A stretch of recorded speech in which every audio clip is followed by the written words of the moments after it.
তাকে ছাত্ররা মান্য করেন। ডক্টর ইউনূস তাকে যথেষ্ট সমীহ করেন এবং না করার কোনো কারণ নেই। এবং সেনাবাহিনীর যারা কর্তা ব্যক্তি তারাও তাকে যথেষ্ট গুরুত্ব দেন। এবং তার হাতে যে মন্ত্রণালয়টি রয়েছে, এই মন্ত্রণালয়টি যে কোনো একটি সরকারকে ডুবানোর জন্য অথবা যে কোনো একটি সরকারকে উঠানোর জন্য মানে সবচেয়ে নিয়ামক হিসেবে কাজ করে, এবং সেই মন্ত্রণালয়টি তার হাতে আছে এবং এর বাইরে তার একাধিক দায়িত্ব।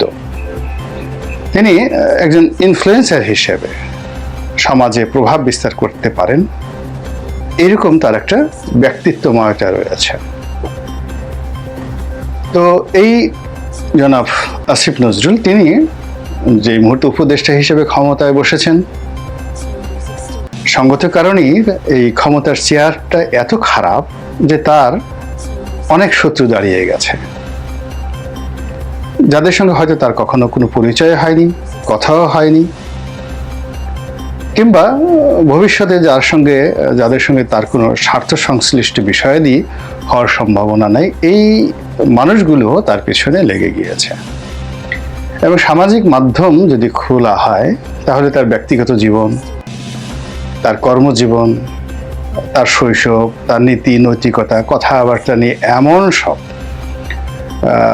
নেতিবাচক কথা হচ্ছে, ইতিবাচক কিছুই হচ্ছে না।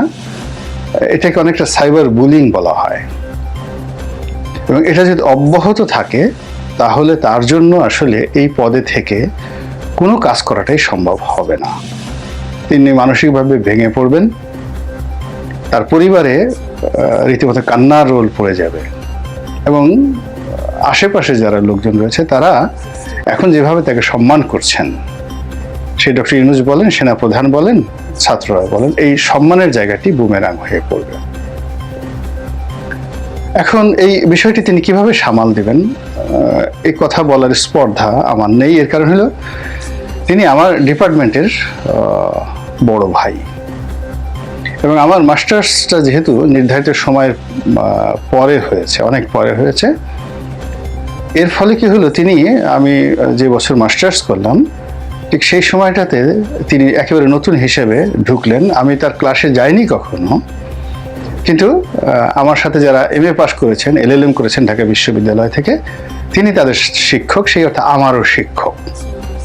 আর যদি বয়স বা একাডেমিক চিন্তা করেন, অন্য চিন্তা করেন, তাহলে আমাদের বয়সের পার্থক্য 2 বছরের মতো হবে আর কি।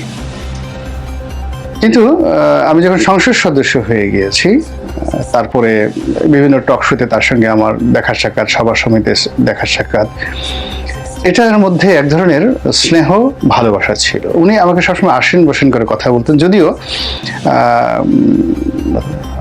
আমি যেহেতু মাস্টার্সে তার ব্যাচে ছিলাম, আমাকে তুমি করে বলার তার যথেষ্ট সুযোগ ছিল এবং তিনি বলতে পারতেন, কিন্তু সেটা না করে তিনি আমার সঙ্গে একটা ফর্মাল সম্পর্ক রক্ষা করেছেন।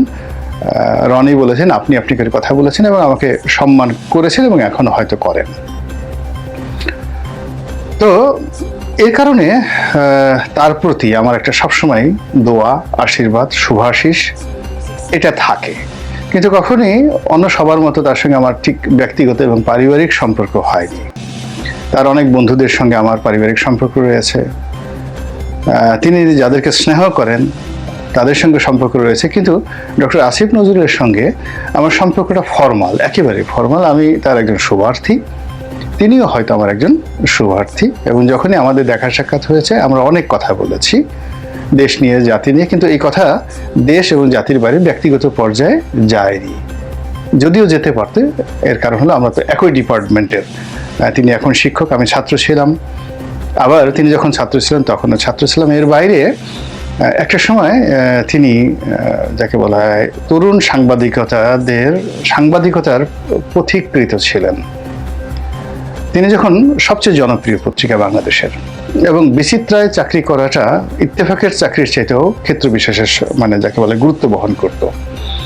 এবং তখন শাহাদাত চৌধুরী, কাজী জাওয়াত, শাহরিয়ার কবির, ওনাদের মতো বিখ্যাত লোক বাংলাদেশের সেই সাপ্তাহিক বিচিত্রায় চাকরি করতেন। এবং এই যে 3জন লোক, শাহাদাত চৌধুরী, কাজী জাওয়াত, চিফ রিপোর্টার এবং নির্বাহী সম্পাদক ছিলেন যাকে বলা হয় শাহরিয়ার কবির। এই পর্যায়ের সাংবাদিক ইনকিলাব বা ইত্তেফাক বা অবজারভারও তখন ছিলেন না। এবং শাহাদাত চৌধুরী, আপনারা যারা তাকে না জানেন, না দেখছেন, কল্পনাই করতে পারবেন না প্রেসিডেন্ট এরশাদকে তিনি একটা খড়কুটোর মতো মনে করতেন। এই তার সাহস ছিল, শক্তি ছিল।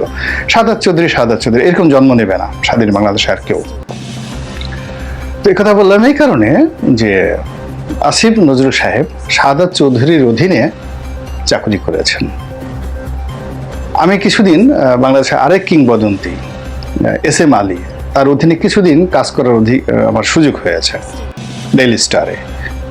তখনও ডেইলি স্টার বের হয় নাই, দামি কপি বের হচ্ছে। ওই অল্প 15 দিন বা 1 মাস আমি সেখানে তখন প্রশিক্ষণ দিচ্ছিল সবাইকে, আমি ওই গ্রুপের মধ্যে ছিলাম একজন।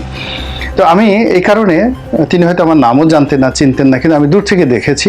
ওটাই আমার জীবনের একটা গর্ব যে আমি এস এম আলীর অধীনে একটা অক্ষর শেখার সুযোগ পেয়েছি। তো তদ্রূপ শাহাদাত চৌধুরীর অধীনে কাজ করা যে কোনো মানুষের জন্যই একটা গৌরবের বিষয়, পাথেয় হোক। এবং এটা উনিও বলবেন, মানে আমার বিশ্বাস যে যদি তাকে জিজ্ঞাসা করা হয় তার জীবনের সবচেয়ে বড় শিক্ষককে, তিনি ঢাকা বিশ্ববিদ্যালয়ের কোনো শিক্ষককে বলবেন না, শাহাদাত চৌধুরীকে তার শিক্ষক বলবেন। তো ওখানে তিনি অনেক কিছু করেছেন। এই দেশের মানুষ যখন 15ই আগস্ট নিয়ে কথা বলতে পারত না, তখন তিনি এই 15ই আগস্ট এবং 4th সংশোধনীতে যে বিচার নিষিদ্ধ করা হয়েছে, এটাকে নিয়ে একটা বিরাট তিনি প্রতিবেদন ছাপিয়েছিলেন যে 4th সংশোধনী, 4th না 5ম সংশোধনী, যেখানে বঙ্গবন্ধুর এই হত্যাকে মানে একেবারে যাকে বলা হয় এই হত্যাকাণ্ডের বিচার হবে না, এরকম ইন্ডিমিনিটি দেওয়া হয়েছিল। তো এটাকে তিনি বলেছিলেন 5ম সংশোধনী প্যান্ডোরার বাক্স।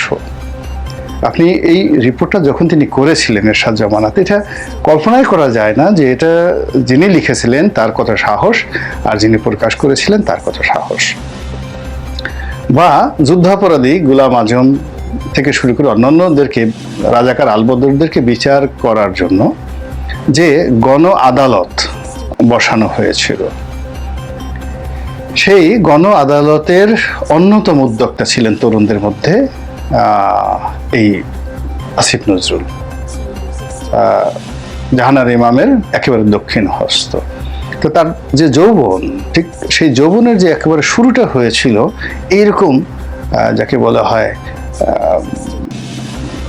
বিস্ফোরণমুখ একটা পরিবেশ পরিস্থিতিতে জ্বলন্ত বারুদের মতো করে তার জীবন, যে যৌবনটা শুরু হয়েছিল 80-র দশকের এই বাংলায়। তো এরপরে তিনি অভিজ্ঞতা অর্জন করেছেন, দক্ষতা অর্জন করেছেন, তারপর সফলতা পেয়েছেন, ব্যর্থ হয়েছেন,